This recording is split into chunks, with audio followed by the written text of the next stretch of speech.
Good evening and welcome to the Thursday, July 5th, 2018 meeting of the Gaithersburg Planning Commission. First up would have been the approval of the minutes, and we will not have those this evening. So that takes us to sign permits, and there's one tonight for sign-16903-2018 La Fonda Paisa sign at 323 Muddy Branch Road. It's an icon sign approval in the C2 General Commercial Zone. Presenting from staff is Jasmine Forbes. Good evening, Jasmine. Good evening. This application is for the La Fonda Paisa Bakery and Grocery Store sign located at 323 Muddy Branch Road, which is located within the Festival at Muddy Branch Shopping Center. This application comes before the Planning Commission because the proposed sign contains an image of a house, a guitar, and a hat, which is considered an icon sign. In section 24-212J of the city sign ordinance, icon signs are required to be reviewed and approved by Planning Commission. So the proposed sign is a 34 square foot internally illuminated sign. Will be located right in the front entrance of the tenant space. There's currently no approved sign package for the festival at Muddy Branch, but the sign is consistent with the other signage within the shopping center.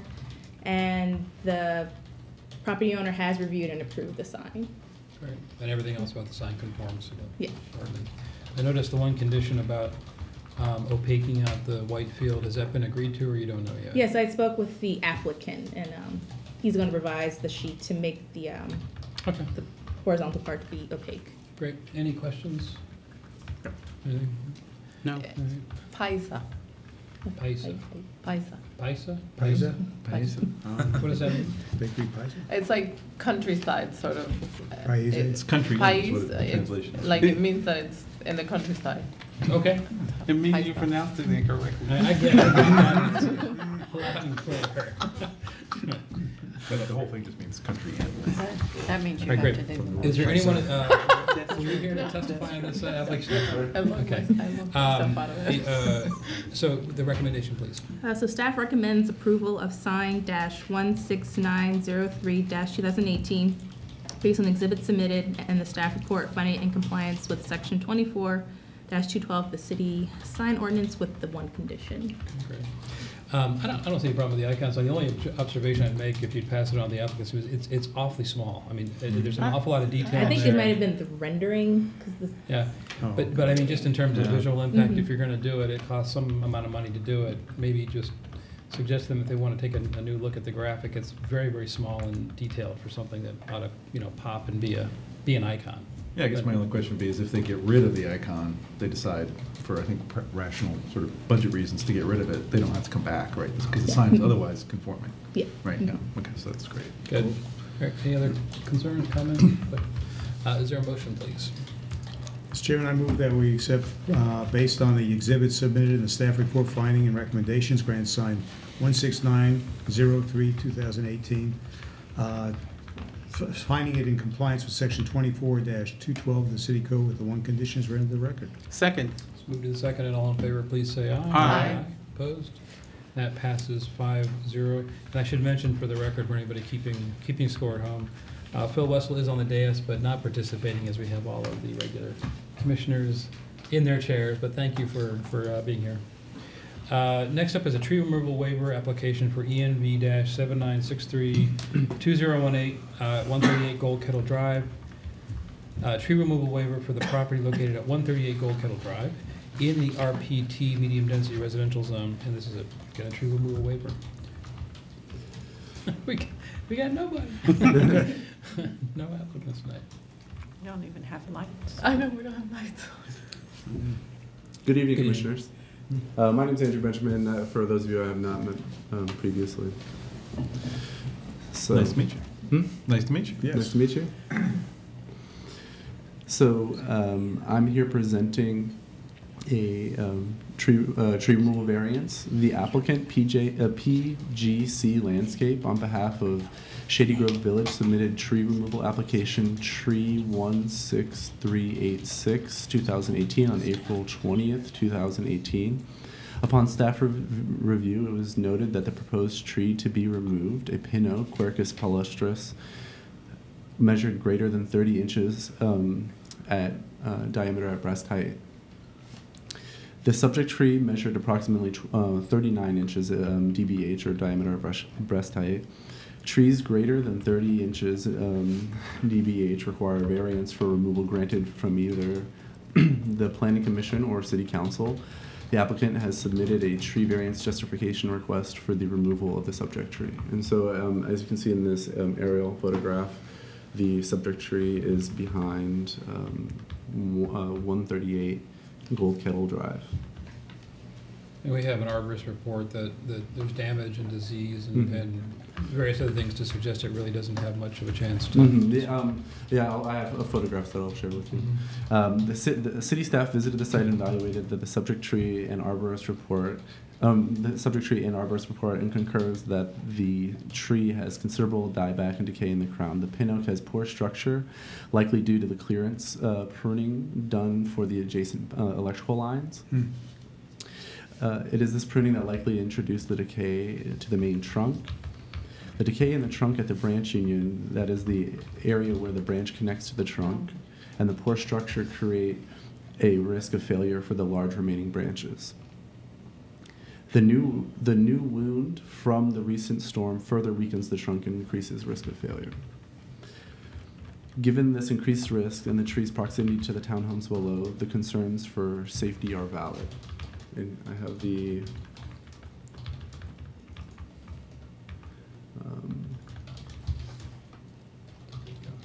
so here's the tree showing its proximity to the townhomes. You can see the backyards there, and then the branches above the homes there.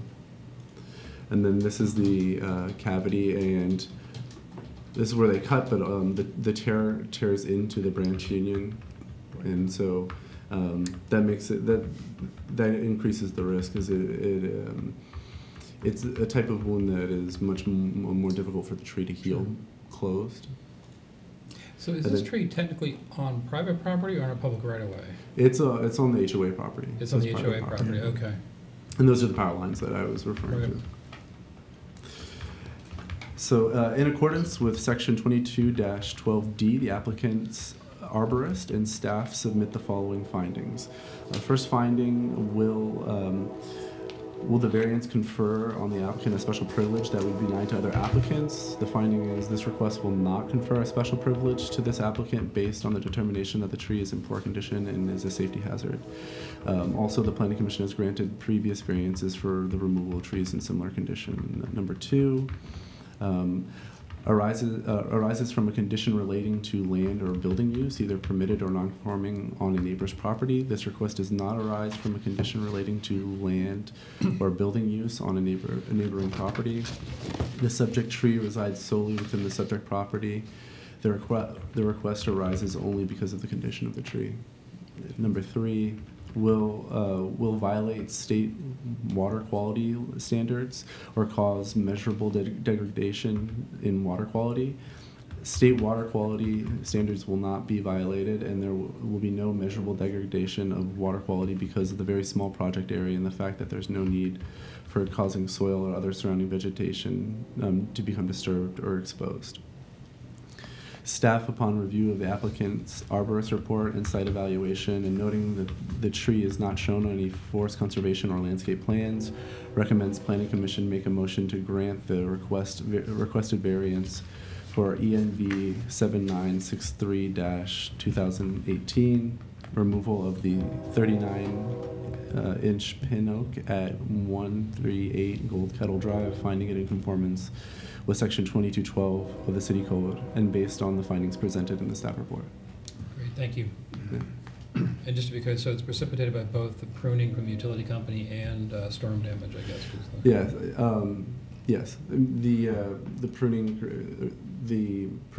introduces decay into the trunk of the tree, and then that weakens the structure and the integrity of the tree. So is there any responsibility on the part of the power company to replace a tree of this size? Not necessarily with the same size, but a comparable tree or species? No, not that I'm aware of. I mean, they have programs where you can get trees for free, but typically, I mean, that's sort of the inherent conflict with power lines and trees. And they have professional arborists that do the work, but their main priority is keeping the power on. So they can be more heavy-handed than what we would see in a park or private a private yard. So there's no responsibility whatsoever to replace any of this tree by the HOA or by the power company So or by the tenant, the PC? Yeah, typically in this situation, since it's not shown on Yeah. a plan, there wouldn't be a requirement to replace it. Okay. But I guess you kind of answered the question I had. So when the power company prunes trees, which they do a lot, and which is we were grateful for, they do use arborists to make sure they're not introducing issues like this. Mm-hmm. Typically. Yeah, as best they can. Yeah. Okay. I mean, it's I guess constrained by their pruning cycle and things like that, depending on how long they have to wait to prune again. Sometimes they have to cut more than you would in another circumstance just to ensure the. But with that in mind, do they ever contact the city to say that there may be an issue with a tree if they have to do some excessive pruning? I think that there is robust communication. I know that I've communicated with power companies in the short duration that I've been here, and public works staff has contacts with power companies. So I think there is good communication back and forth. Okay. Yeah. All right. I mean, that looks like, it's a big tree, and I would Yeah. hate for it to fall into one of those Yeah. and Yeah, it's destroy one of unfortunate. those houses. It's unfortunate, once they grow into the power Right. lines, it gets priority, right? Yeah, The power right. lines. Yeah. Power lines. Yeah. Exactly. Yeah. All right, any other questions, concerns? All right, so the motion is for a waiver, well, it's actually to Variance. grant It's the the variance to variance. remove the tree, yeah. Mm-hmm. Because otherwise it would be restricted to something less than 30 inches, okay. Is there a motion, please? Mr. Chairman, I move that we grant the requested variance for ENV 6841-2015, removal of the 39-inch pin hook at 138 Kettle Drive, finding it in conformance with section 22-12 of the city code and based on the findings presented by staff. Second. That's not right. Just to note, Yeah, it's well, it should be it's D. 2018, Yeah. the 2018, staff I'm sorry, reports yeah, had the The wrong number's year. incorrect. 6841 is incorrect as well? No, that's correct. The That's 6/8, not- the 6, that's not what the oh, packet actually says. it is, the number should be 7963-2018. Okay, let me restate the motion then. Right, Leon. right. Okay, I move that we grant the request variance for ENV 7963-2018, removal of the 39-inch pin oak at 138 Gold Kettle Drive, finding conformance with section 22-12 of the city code, based on the findings presented by staff in the report. Should it be D, or does that really matter? Because you mentioned 22-12D. Does that really matter? What did I say? No, it's No, all you in, didn't it's say all D. in, It's all it's in included. 22-12. Okay. I need- wait for- Second. Moved in second, all in favor, please say aye. Aye. Opposed? Thank you, Passes Commissioner. unanimously. Thank you very much. Nice to meet you. All right, well, let it be known that we've passed two applications tonight without a single applicant in the room. Next up is from the commission. And so, Phil, you can participate in this. Anything tonight? I don't think so. Okay. Well, I think some Well, folks may have heard about damage to your house if you, Yeah, it's Care that- in the subject of tree Trees, removals. yeah. Um, It wasn't a pin oak, was it? There's a red oak. I read it. Oh, geez. Red oak. There's a red oak that That's a was shame. completely rotted out. So, Mm. I mentioned something to Chris Berger and to some others. On one hand, we're protecting these large old trees, but we should have this. I would hope staff would have some discussion about, whether there is anything in place or any program in place to have some of the older trees inspected on a regular basis, or require property owners to do so. Because we've now in the historic district lost 3 42-inch plus oak trees, and there's a bunch more of them hanging around. None of them are on city property. So unfortunately, under Maryland law, it's whoever property it hits is responsible, and there's no real burden on adjacent property owners. So Okay. if we're going to protect them, we should look at keeping track of their quality. Can I ask a question? Because I've had several of my neighbors who have trees very similar to the 3 in front of my house, and they've fallen over. And our neighborhood is only about 25 years old.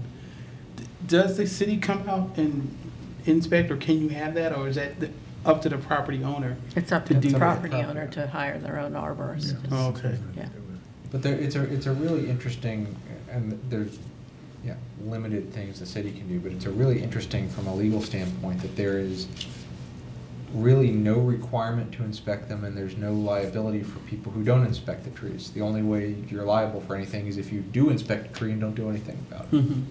So, Oh. we've learned a lot about tree liability law in the last 3 weeks. Wow. Wow. Well, you know, it reminds me that quite a few years ago, there was a big effort put on, and it resulted in a seminar, a workshop on trees. The Care of Trees conducted Yeah. it was focused on the historic district because that's where most of the concern was. And it kicked off, I think, what became the formal inventory that's floating around out there now. But it came with some sessions on just that very thing, what to look for, who you call, what you should be concerned about, things like that. So maybe on some track, either through HDC or through some other channel, maybe resurrecting some of the collateral from that session and maybe having another session would be helpful. Something on the Gaithersburg channel, we can use Phil's house as a cautionary tale. I've got plenty of pictures. You can This act too it could out. happen to you. All right. Well, actually, we look forward to all of the updates on the progress when It'll be 8 to 12 months. Wow. Wow. You're gonna go modern, right? You're just gonna a big Glass box on the just backside. smash it right into the already Yeah. destroyed side of the house. Yeah, that's what I was that'd be thinking. cool. Stainless steel panels on the walls. This guy's a Skidmore man, always the man. 1984 Los Angeles is what we need. Lloyd, anything tonight? I'd just like to commend the staff for their for the Summerfest. I think it was wonderful. It was well attended. That and the other summer activities that they've already have supported as well as planned, and look forward to some more of the summer activities that are planned for the city. It's a wonderful asset. Take advantage of it. I would recommend highly that citizens of Gaithersburg really look into these different activities because they really are very well done. Very well done. Indeed. Thanks, Lloyd. Matt? I was just impressed at how, from an urban planning standpoint, that it's a very large property, public property, but the topography, the situations of the buildings that are existing there, were all used really well to create space and different kinds of public activities within that same sort of larger piece of property. It was just incredibly well planned. It was neat to see. Yeah. Danny? I have nothing this evening. Good, Sally? I just want to remind everyone that we have a lecture coming up on July 17th with Dio Tudani. It's Compact Connected and Complete Neighborhoods is the title for the lecture.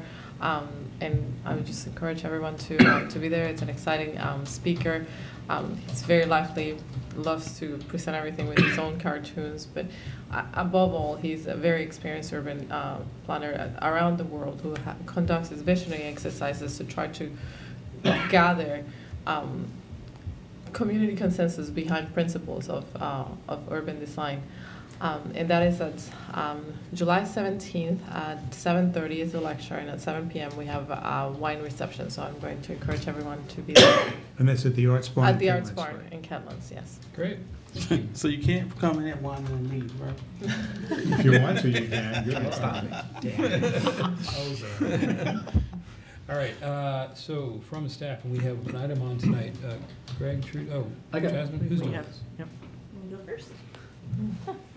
So within your packet for your review was the illustrative version of the 2017 annual report for your review of any comments you have.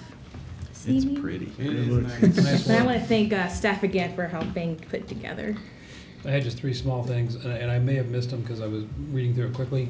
In the current development overview, there was really, I don't think there was any talk of the Johnson property and the progress on that plan, was there? Or was there and I missed You it? talked about the Johnson annexation. Yeah. We discussed that in the last year's annual report. The annexation. Remember, this is for... It's calendar year. It's 17. calendar year, so we wouldn't have talked as much about the SDP or the...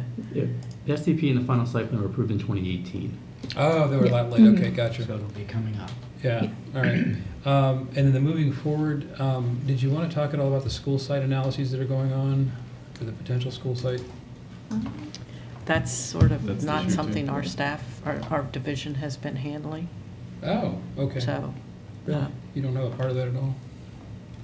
That surprises me. It's not encouraging, Really? It's being handled by the city manager's office. Okay.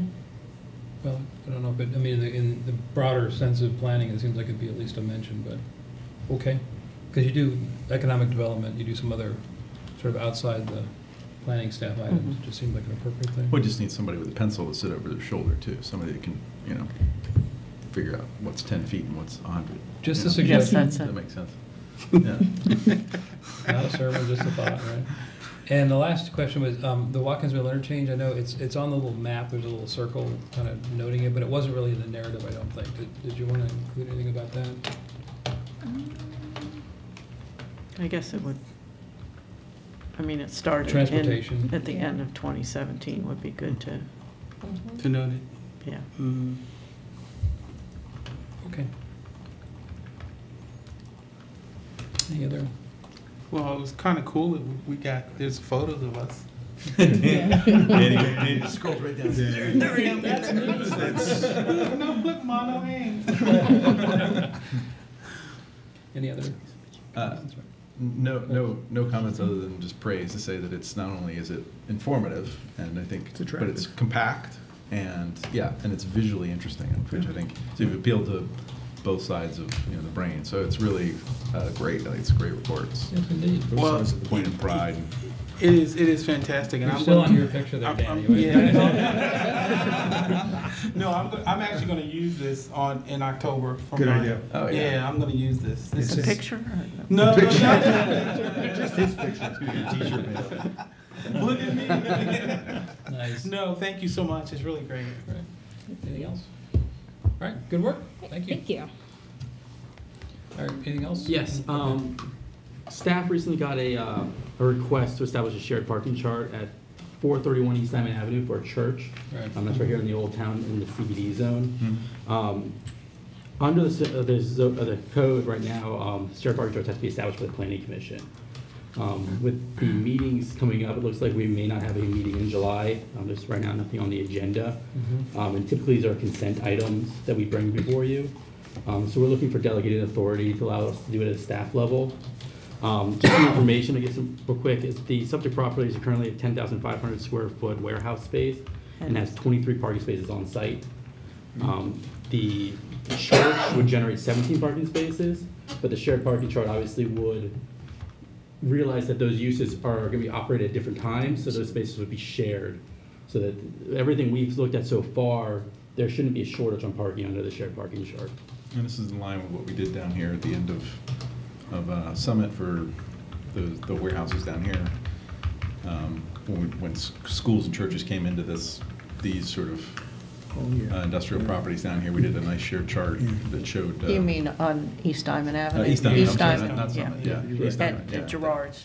Yes, right. Yes, Gerard and East Diamond, absolutely. that's right, yeah. So it's in If keeping. it's being set up as a consent item, I don't see any reason we couldn't just delegate for Mhm. approval. And it's in line with what we approved before, so it's already. Any created the precedent. concerns with that? No. No? No. Okay. You just need a nod or you need a A motion? nod, I think, is fine. I think you got You got 5 nods. or 6 nods at this point. That's good. And then just a reminder that we have a joint work session coming up on July 9th. That's this coming Wednesday, or Monday. Mhm. And then the next meeting is going to be July 18th, but it looks like it's going to be canceled, in which case it would be the August 1st. Okay. But we'll let you know tomorrow if we're going to cancel the meeting. Okay. And for that joint work session, even though there is a item beforehand, it's been noted that you all should be there at 7:30 because they are thinking that will be a very quick item. Okay. Okay. Thank you, Trudy. That wasn't directed at anybody in particular. No, she's trying her best not to look at me. No, it was just the information. All right, very good. Any other staff items? All right, have a good evening. We're adjourned.